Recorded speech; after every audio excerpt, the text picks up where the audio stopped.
Coach James Young from Betting Above the Rim and on Coast to Coast. You see him on SportsGrid across the board. He's had Houston since the hizzy, since the beginning. He's been on the Cougars.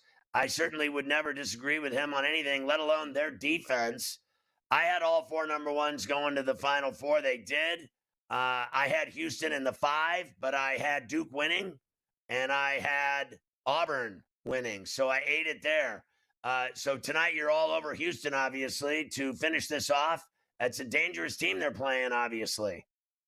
Yeah, you said the hizzy, and that was faux shizzy because I've been on them since day one.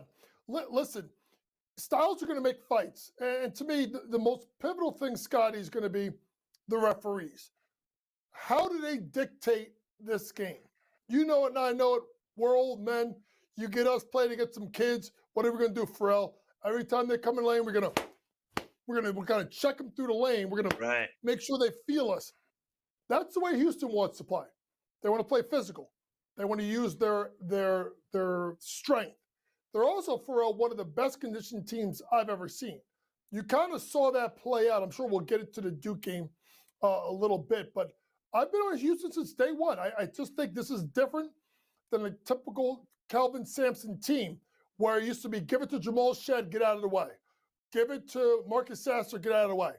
They now have 3 guards legitimately in Cryer, Uzan, and Sharp that are all capable of getting a bucket. And they've all had their moments with big spots. Now, people are looking at me and say, they haven't seen Florida yet with the size. You may be right. They also took a top 5 draft pick at Kamal Maliwatch.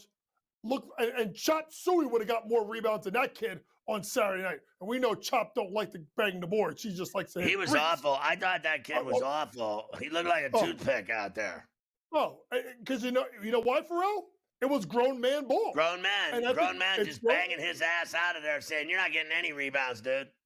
And I think if you look at what Florida did to Auburn, they wore out Janai Brew, right?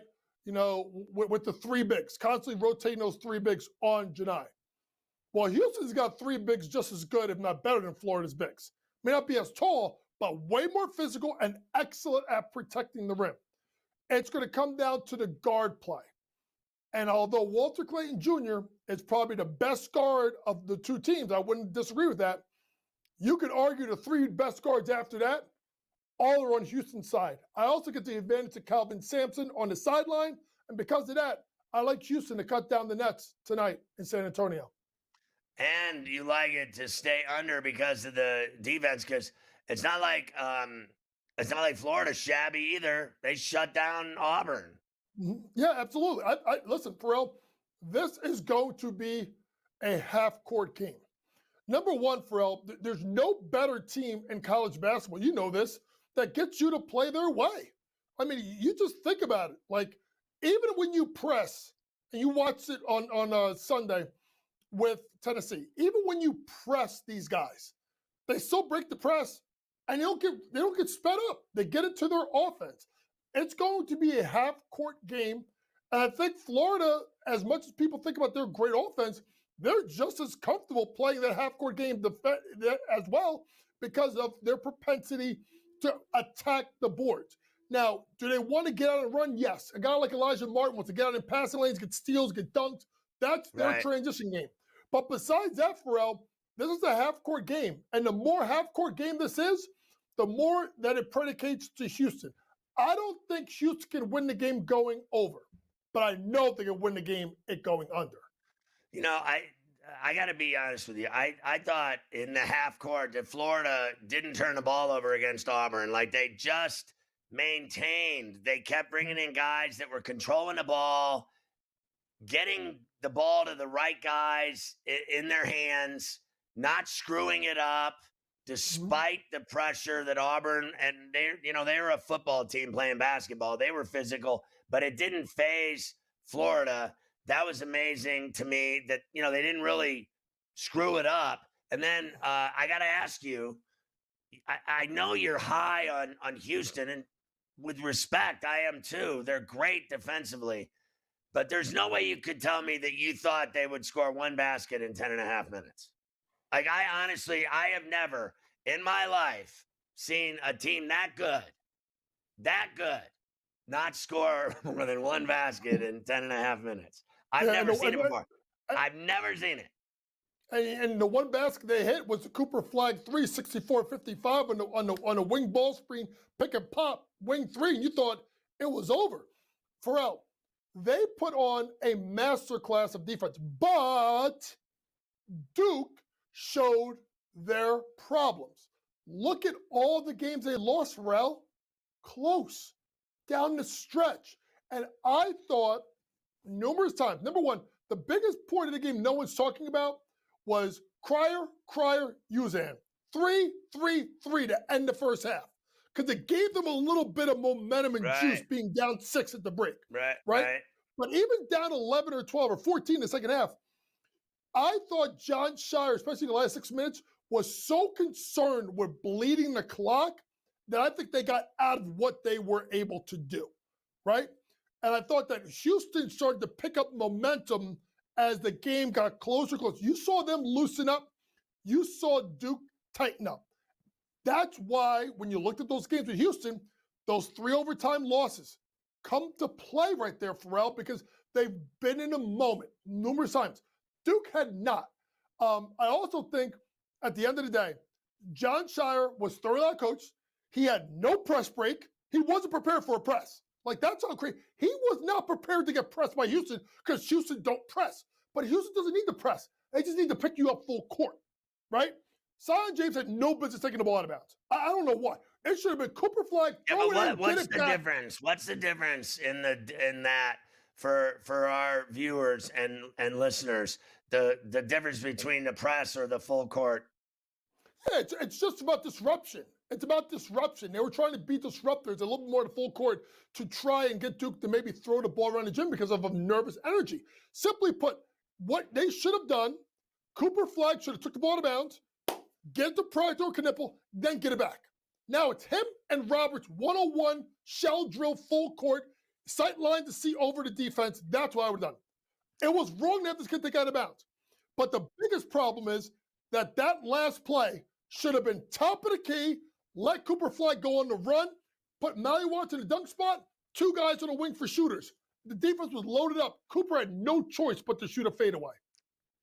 Well, I said earlier, a guy told me today, Larry Bird would have made that shot.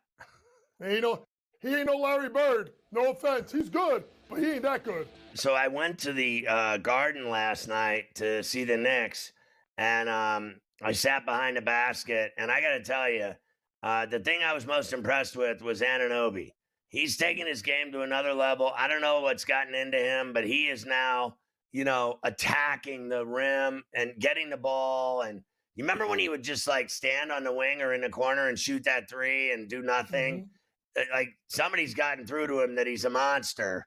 And he's now like driving with authority to the 10 and dunking. And I mean, tomahawk dunks, 2-handed dunks. He's the difference. Like, Brunson was back and he had 15, but whatever. They act like he was out for a year. He wasn't out that long. It's Anunoby that's made the difference on that team. And then I'm sitting there watching Deuce and Shamit and these guys all knocking down shots. And I got to tell you, I think the Suns are finished. They're eliminated now. They suck. They're awful. But I did see Booker. He put up like a 40 burger. Like, it was really cool being at the Garden watching the Knicks before the playoffs start. Well, listen, the best thing that ever happened to the Knicks with Brunson getting hurt is, 1, he got to rest. 2, it forced 2 guys to step up and do more. And that's Mikal Bridges and OG Anunoby. Now, Bridges, I don't think got to 20, but obviously OG's been 23 plus nearly every game that Brunson's been out. And you've seen a guy that went from a corner 3-point shooter to step backs, drives, dunks. And he's one of these guys, for that it's crazy. When he starts going offensively, it's almost like his defense goes to like an even better level. So to me, I think this is making the Knicks more dangerous. Now, the problem has always been with the Knicks. You saw it with Randall, and then you saw it with Brunson. Was fourth quarter, give it to Brunson, dribble, Brunson save us. Tibbs has to be careful. He's got guys. He's got the best jump shooting big man maybe in the history of the NBA, and Cat. He's got a 3-and-D monster who now goes to the rack, and obviously OG. McKell has stepped up. You're getting stuff out of Shaman's been really good. They finally got Deuce back. And now that they got Mitchell Robinson, Pharrell, now the Knicks are whole. And they're dangerous. It sets up tomorrow, I don't think people understand in New York, it's such a big game for the Knicks. It may not be big for Boston. It's big for New York. New York has not beat Boston. They have not beat Cleveland. They haven't beat Oklahoma City. You know, Pharrell, they haven't been even competitive in any of those 8 games. The Knicks need to show up and show out tomorrow versus Boston in a big spot, and I have a feeling that they will. I hope you're right, because they sure haven't. In the 6 meetings between the Celtics and Cavs, they've lost every game. What did you think of Luka's 30 burger and the job they did at Paycom and OKC on Sunday? They kicked their ass, and no one has done that to that team all year. Oh, they beat them like they stole something. What is it? Lou Dort Airport, Lakers in 5, whatever Shannon Sharp says. It was a beatdown. It was a beatdown. It was very impressive the way they played. It just took it to them. And listen, when Luka's playing like this, playing like a top 3-4 player in the world with a LeBron, it's enough. Now we're gonna see with Oklahoma City, it's been all great, Pharrell. It's been great. But now it's when it starts, right? In the playoffs, where you're the hunted, where you're the number 1 seed. Can you do it night in and night out when you haven't been there yet? That's the key thing to watch. I still think the best thing about the Lakers right now is they need that 3 or 2 seed. You know why? They're not getting the 2. Right. They don't. They're getting 3. They're not going to pass the Rockets. But here's the thing. They're good at 3. You know why? They don't want Denver. They don't want Denver. They better not let that be 4-5. They better not be 4-5. Because I don't care what they've done to Denver in the regular season. They're going to put Malone in a pinch. They're going to put Joker in a pinch. They're going to put Joker in the low post and say, bring me all the Alex Len and Jared Vanderbilt and Jackson Hayeses and Rui Hachamuras that you want. And what they say, Pharrell? Barbecue chicken? It'll be Serbian chicken. That's what it will be. Wherever he's from, he'll be cooking Serbia. them all. Yeah, Serbian chicken. I said it right the first time. Listen, they've lost 4 straight, and they've won 3 and 10. They're not playing well, to be honest. But you know who is Kawhi, Beard, and Zubats, and the Clippers. And right now, Denver's lead is a half game over the Clippers, and Golden State 18, Minnesota 18, Memphis 18. But I'm telling you, I don't think anyone's jumping the Clippers. They're playing great. They're playing great, and listen, they have one of the best coaches in the world, in Tyronn Lue.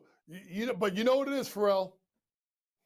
At any point, with Kawhi, I don't want to hear it. I don't want to hear it. He plays every night now. It's not happening. Pharrell, I think he's in great shape. He played every night last year, and he didn't make it through the playoffs. I always have that concern. I think Here's my thing. There's a team that we have not talked. Listen, I love the story of Houston. They've been fantastic. They're probably too young and a year away.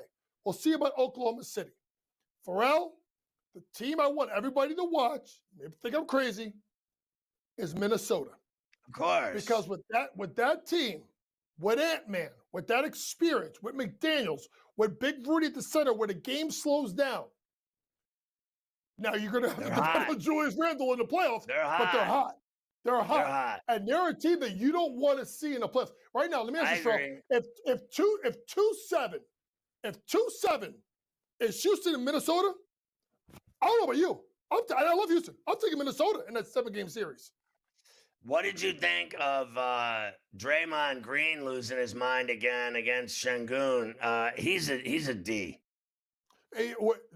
It's a day that ends in Y, right? So it's bound to happen. Yeah. Here's what Draymond does. When he goes against big men that start punking him out, he gets physical.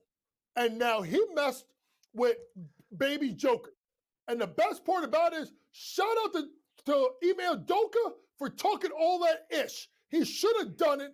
And listen, Golden State, as long as you got Draymond, you ain't going to the finals. I don't care what anybody says.